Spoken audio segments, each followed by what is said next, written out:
สบายครับผู้ชมพบกับบาววิคอนจินติโก้เนี่ยสัมภาษณ์ผู้ชมใส่ผลิตภัณฑ์จินติโก้ที่เพิ่นกินแล้วดีกินแล้วเห็นผลเนาะกลับไปทักทายสบายดีเพิ่นเลยเจ้าสบายดีพอ สบายไหม พอซื้ออย่างเนาะ ซื้อหน่อจ่าย พอนอใจาย หน่อจ่ายเพชรคำล่าน อใจายแพงคำลาปัจจุบันอายุจะปีแล้วพอ อายุ67 ปี 67 ปีเนาะเบิ่งก็คือยังแข็งแรงอยู่เนาะ เออ พ่อประกอบอาชีพอย่างเจ้า ตะกี้ก็เป็นพนักงานเนาะเป็นพ เจ้า นักงานแล้วก็อายุ60ปลายปีแล้วเพิ่นก็ให้พัก โอ้ครับ บ่ บำ เข้า นาญ บำ เนาะ นาญเจ้า เจ้าพ่ออยู่บ้านนี่ อยู่บ้านคอน บ้านคอนเมือง เมืองน้ำทา น้ำทาแขกหลวงน้ำทาเนาะ เจ้า ก็อยากถามพ่อว่าพ่อที่ไหนจึงได้มาหุ้นผลิตภัณฑ์จินติโก้เขาเจ้าพ่อเป็นพญาเนี่ยเจ้า ก่อนที่ไปสู่จิติโก้ก็อายุว่าเป็นพยาธิเป็นอัมพาตเนาะ เจ้า ที่2-3 ปีน่ะ เจ้า แต่มาเห็นล่มเขาล่มสู่ฟังก็ไป เจ้า ติดตามเบิ่งโทรภาพแดฟังวิทยุแด อง แล้วมันเห็นแล้วมันเริ่มมาซื้อมากิน เจ้า ภายหลังคือมากินกับหนึ่งก็ เจ้า ดูยังกับที่สองว่ามีอาการเนาะ เจ้า ว่าเบาหนึ่งเบาตัว อื เจ็บ ม หลังเจ็บเอวหาย ตัวจิ๊บหลังจิ๊บเอวนี่คือว่าแต่ก่อนฟันฟื้นอย่างกับบ่ได้เป็นวะ โอ้บ่ได้แน่ไปผ่าฟื้นตัดฟื้น อื ไป ม ตัดหญ้าจกดินบกดินนี่บ่ได้ บ่ได้เลยแต่มันเจ็บขึ้นมาเลยเนาะพ่อ เจ็บภายหลังมากินอันนี้มันเอาหาย อืม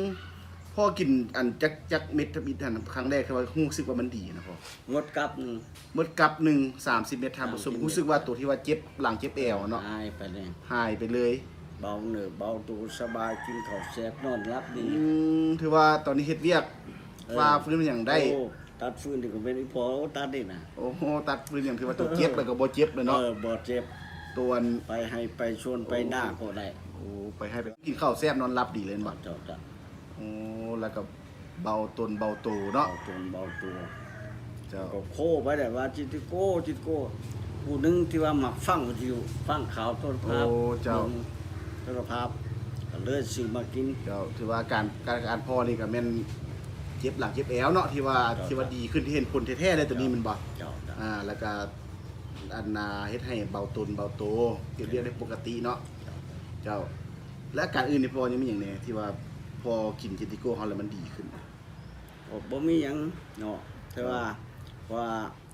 กินไปหมด4กับ เมื่อซีกับเป็นบ่ 4กับแล้วก็ได้เช้าเลย โอ้ถือว่าตัวเจ็บหลังเจ็บแอวกับบ่เป็นเนาะ บ่มีหยังเราก็เป็นผัก เจ้า ผักกินแนว สุดท้ายนี้ก็อยากฝากให้พ่อฝากถึงท่านผู้ชมทางบ้านเนาะที่เป็นพยาธิคือพ่อคือเจ็บหลังเจ็บแอวนะแล้วก็นักตนนักโตเนาะมาให้แซมใช้ผลิตภัณฑ์จินติโก้เขาเจ้าเสือขอเชิญพ่อเลย นี่ก็อยากฝากฟังให้ทั้งพี่น้องเนาะ เจ้า อันน่ะประชาชนลาวทั่วประเทศนี่แหละเนาะที่ว่า ครับ ได้เบิ่งได้ชมโทรภาพลาว เจ้า ได้ติดตามข่าววิทยุที่ว่าได้เอามากิน เจ้า ข้าพเจ้าก็ถือว่าได้เอามากิน3-4กับที่ว่าหู 4 ซึก กับเนาะ หูซึกว่าเบาเนื้อเบาตัว เจ็บหลังเจ็บเอว เจ้าน อนสบายกินก็แซ่บ ตัวอีพีดีงามเลย จ้ะ เนาะ จ้ะ ก็ถือว่าทางจินติโก้เฮาได้บ่มาซื้อจ้างพอเนาะ จ้ะ อันนี้พอกินเลยเห็นผลแท้เนาะ จ้ะ จึงได้ให้เขามาสัมภาษณ์เนาะ จ้ะ แต่เอาสุดท้ายนี่ก็ขอมอบใจพ่อหลายพ่อเป็นผมภูมิใจให้ลูกให้เต้าให้พ่อไปครัวเด้อพ่อสุขภาพแข็งแรงเจ้า จ้ะ ขอบใจทานผู้ชม